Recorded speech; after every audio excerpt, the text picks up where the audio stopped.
नमस्कार दोस्तों, स्वागत है आपका हमारे YouTube चैनल ऑनलाइन स्टडी में। तो दोस्तों, जैसा ये थंबनेल आपने देख ही लिया होगा, आज से हम चित्रकला और स्थापत्य कला देखेंगे। ठीक है, थोड़ा मैं इसके बारे में डिटेल में बताऊंगा, वन लाइनर क्वेश्चन नहीं होगा। तो थोड़ा इसके बारे में अगर डिटेल में बताऊंगा तो आपको जल्दी याद हो जाएगा और काफ़ी लंबे समय तक याद रहेगा।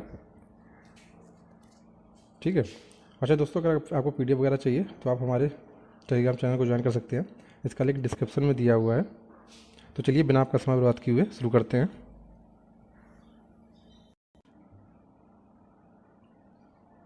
चलिए स्थापत्य कला पढ़ते हैं। स्थापत्य कला में जिस चीज़ को मैं अंडरलाइन करूँगा वो आपको याद रखना है, बाकी थ्योरेटिकल है आपको समझाने के लिए। लेकिन जो चीज़ मैं निशान लगा दूँगा नीचे, अंडरलाइन कर दूँगा, वही चीज़ आपको याद रखनी है। ठीक है, चलिए शुरू करते हैं। प्रदेश में स्थापत्य कला के प्राचीनतम अवशेष मौर्यकालीन है।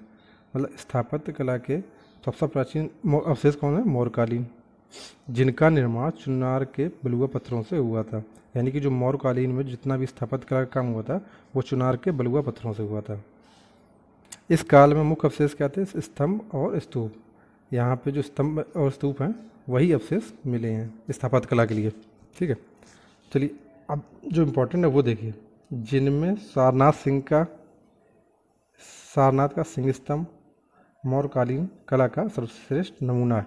ये आपको याद रखना है। सारनाथ का सिंह स्तंभ मौर्यकालीन कला का सर्वोत्कृष्ट नमूना है। मथुरा के परगदम, बड़ौदा तथा कतिपय अन्य स्थानों से यक्षों एवं यक्षाणियों की प्रतिमाएं मिली हैं जो कि अशोककालीन हैं। आगे देखते हैं। ठीक है, अंडरलाइन मैंने पहले कर रखा है, आप ध्यान रखिएगा। अंडरलाइन या फिर मैंने कोई कोष्टक में बंद कर रखा होगा, वो इम्पोर्टेंट है। कुषाण काल में मथुरा कला शैली अपने चरमोत्कर्ष पर थी। कुषाण काल में मथुरा कला शैली अपने चरमोत्कर्ष पर थी। यहाँ के जैन तीर्थकारों, बुद्ध तथा अनेक हिंदू देवताओं की अनेक प्रतिमाएं आज भी, ये आपको नहीं याद रखना है। इसी PDF मैं आपको अपने टेलीग्राम चैनल पर प्रोवाइड करा दूंगा। मंदिर निर्माण कला का विकास गुप्त काल में हुआ, ये आपको याद रखना है। मंदिर निर्माण कला का विकास गुप्त काल में हुआ। इस समय के मंदिरों में देवगढ़ झांसी का पत्थर निर्मित मंदिर, भीतरगांव कानपुर में है और भीतरी गाजीपुर के ईंट निर्मित मंदिर विशेष रूप से जाने जाते हैं। ये 3 मंदिर हैं जो गुप्त काल के हैं: देवगढ़ झांसी, भीतरगांव तथा भीतरी गाजीपुर। बस अब आपको कुछ भी याद नहीं करना इसमें। आगे देखते हैं। अब आगे आपका मध्यकाल। मध्यकाल में के शुरू में जौनपुर के सरकी शासकों के संरक्षण में स्थापत्य कला के सरकी शैली का विकास हुआ। यानी कि जौनपुर के सरकी शासकों ने सरकी शैली का विकास किया। यहाँ के निर्माणों में अटाला मस्जिद, खालिस मुखालिस, झंझरी और लाल दरवाज़ा मुख्य है। आपको याद यहाँ से रखना है, इब्राहिम सरकी द्वारा 1408 में निर्मित कराई गई अटाला मस्जिद जौनपुर के अन्य मंदिरों के निर्माण के लिए आदर्श है। बाबर ने अयोध्या और संभल में मस्जिदें बनवाई। ठीक है,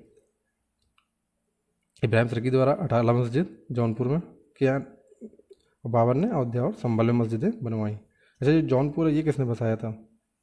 बताइएगा मुझे कमेंट करके। ठीक है,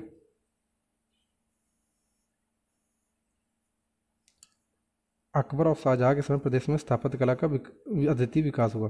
शाहजहाँ को, जब शाहजहाँ राज्य करता था उस समय को स्थापत्य कला का स्वर्णकाल कहा जाता था।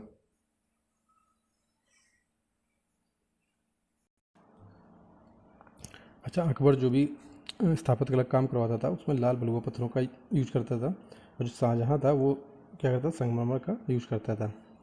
ठीक, इनमें प्रमुख हैं दीवाने आम और दीवाने खास। शाहजहाँ द्वारा बनवाए गए ताजमहल का पूरा निर्माण मकराना संगमरमर से हुआ है।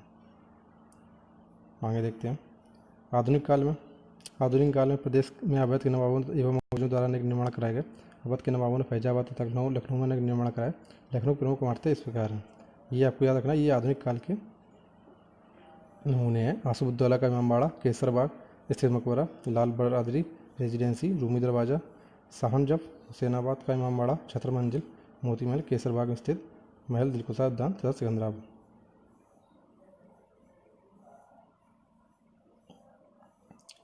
आपको याद ये रखना है, आसुफुद्दौला द्वारा, या आप ये भी देख लीजिए, अगर द्वार पर मकराकृति, स्वर्ण छतरी वाले गुम्बद, मेहराबदार बड़े कमरे, बहरदानी, तहखाने तथा भूल भुलैया हैं। ठीक है, तो वो हमारे आधुनिक काल के इस तरफ इशारा करेंगे। आसिफ-उद-दौला द्वारा बनवाए गए बड़े इमाम बाड़े का मेहराबदार हॉल विशुद्ध लखनऊ शैली का नमूना है। माना जाता है कि यह विश्व में अपने ढंग का सबसे बड़ा हॉल है।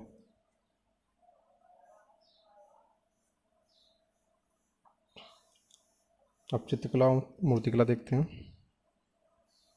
प्रदेश में मिर्जापुर, सोनभद्र के लखनियाधारी, मणिपुर, होशंगाबाद, जोगीमारा, रायगढ़ आदि स्थलों की गुफाओं में प्राचीन शैल चित्रकारी के कुछ नमूने प्राप्त हुए हैं। ये नमूने प्राचीन काल में चित्रकला के विकास के द्योतक हैं। आप देखते हैं मध्यकाल में क्या हुआ। मध्यकाल में प्रदेश की प्रमुख चित्रकला शैली मुगल शैली थी। देश में राज चल रहा था मुगलों का, तो मुगल शैली ही होगी, जिसकी नींव हुमायूं द्वारा रखी गई थी। हुमायूं जिसने 1526 में, नहीं, बाबर का पुत्र हुमायूं, ठीक है, उसने फारस से मीर सैयद अली एवं ख्वाजा अब्दुल सम्मद नामक चित्रकारों को अपने साथ भारत लाया। अब्दुल सम्मद के चित्र गुलशन चित्रावली में संकलित हैं। ये आपको याद रखना, जो मैंने अंडरलाइन कर दिया है। अकबर ने चित्रकारी के अलग ये नहीं रख रखना है, जिनमें दसवंत, बसावन, महेश, लाल मुकुंद, सावल आदि मुख्य हैं, के 1200 चित्र का संग्रह जंजम नामा, जो मीर सैयद अली के संरक्षण में पूर्ण हुआ।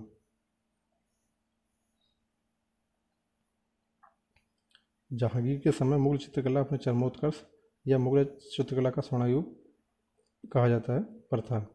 इसने आगरा में एक चित्रशाला बनवाया। शाहजहाँ था, उसने स्थापत्य कला का स्वर्ण काल कहा जाता था उसके, और जहांगीर ये चित्रकला का स्वर्ण काल कहा जाता था। अच्छा, जब औरंगजेब आया तो उसने चित्रकारों को संरक्षण देना बंद कर दिया, ठीक है। अतः कुछ चित्रकार काशी नरेश के यहाँ संरक्षण प्राप्त किए और यहाँ पर अपभ्रंश शैली और कंपनी शैली का विकास किया। ये चित्र काशी हिंदू विश्वविद्यालय के भारत भवन में संरक्षित हैं। मथुरा में जैन चित्रकला का विकास हुआ। मथुरा में जैन चित्रकला का, आपसे क्वेश्चन आएगा जैन चित्रकला का विकास कहाँ हुआ? मथुरा में, ठीक है। प्रदेश में आधुनिक चित्रकला का विकास 20वीं शताब्दी के प्रारंभ में तब शुरू हुआ जब 1911 में लखनऊ में कला एवं शिल्प महाविद्यालय की स्थापना की गई। तो आपसे आएगा क्वेश्चन, लखनऊ में कला एवं शिल्प महाविद्यालय की स्थापना कब की गई? 1911 में। 1949 में लखनऊ नगर निगम आर्ट गैलरी की स्थापना की गई। 1962 में ललित कला अकादमी लखनऊ की स्थापना की गई। 1949 में लखनऊ नगर निगम आर्ट गैलरी, 1962 में ललित कला अकादमी की स्थापना की गई। काफ़ी इंपॉर्टेंट क्वेश्चन है सारे। 1920 में वाराणसी में भारतीय कला परिषद की स्थापना की गई। 1950 में काशी हिंदू विश्वविद्यालय में भारत कला भवन की स्थापना की गई, जो भारत के विशाल चित्रकला के संग्रहालयों में से एक है। 1911 से 1925 तक कला एवं शिल्प महाविद्यालय के प्रधानाचार्य नेथोलियन हर्ड रहे, जो अंग्रेज होते हुए भी उन्होंने देशज कला को आगे बढ़ाया। 1925 में बंगाल के असित कुमार हलदार, जो कि अमनी बाबू और टैगोर के शिष्य थे, टैगोर कौन? रविन्द्रनाथ टैगोर। इसको आपको इतना याद रखना है इसमें। 1925 में बंगाल के असित कुमार हलदार थे, जो प्रधाचार्य बने। उन्होंने लखनऊ में चित्रकला की वास्ता टेप्पा नामक दो शैलियाँ, आपसे क्वेश्चन आएगा टेप्पा शैली और वास्त शैली किसने किया? तो असित कुमार हलदार ने, जो बाद में लखनऊ शैली के रूप में विकसित हुई। लंदन में प्रशिक्षित ललित मोहन सेन ने चित्रकला को 1945 में ये आ गए ललित मोहन सेन, इन्होंने ग्राफिक विद्या की शुरुआत की और उन्होंने सभी चित्रों की रचना की। ये पेस्टल व ऑयल पेस्टल से नैसर्गिक सौंदर्य तथा आकृतियों को चित्र पर जोड़ दिया। पहले कौन थे? आपके असित कुमार हलदार, इन्होंने वास्तव टेप्पा शैली की विकास किया। फिर आए ललित मोहन सेन, इन्होंने ग्राफिक विद्या की शुरुआत की। 50 के दशक में प्राचार्य रहे हरिहर लाल मेड़ ने वास्त चित्रकला शैली तथा चित्रित मेघदूतम श्रृंखला के कारण अपार ख्याति अर्जित की। 1956 में सुधीर रंजन खस्तगीर को इसमें महाविद्यालय का सूर्य कहा जाता है। सुधीर रंजन खस्तगीर को इसमें महाविद्यालय का सूर्य कहा जाता है। बाकी अभी और ये याद रखना आपको,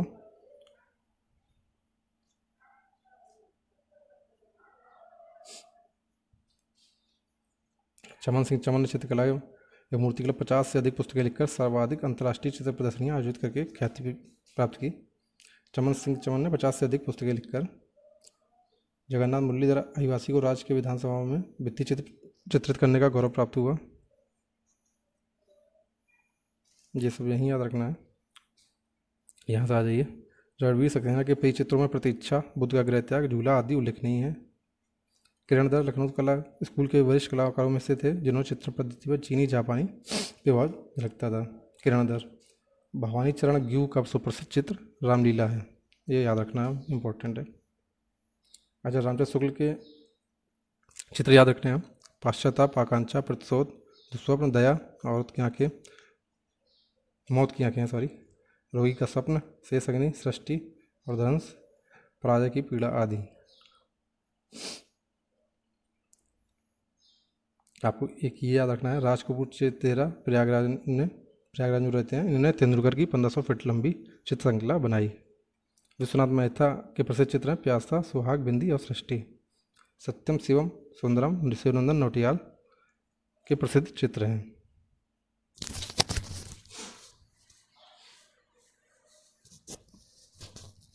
महेंद्रनाथ सिंह ने कांगड़ा व काशी शैली पर काम किया। नंदकिशोर शर्मा कालीन ट्रे व चीनी मिट्टी बर्तनों पर डिजाइन के लिए प्रसिद्ध हैं। दोस्तों, ये थे हमारे चित्रकला और स्थापत्य कला। अगर आपको इसकी PDF चाहिए तो आप हमारे टेलीग्राम चैनल को ज्वाइन कर लीजिए, ठीक। वहाँ मैं इसकी PDF डाल दूँगा, तो थोड़ा आप डिटेल में दोबारा एक दो बार रिवीजन कर लीजिए। अच्छा, अगर दोस्तों अगर पसंद आ रहा हो तो आप शेयर जरूर कर दीजिए इस वीडियो को, ठीक है। तो चलिए, धन्यवाद।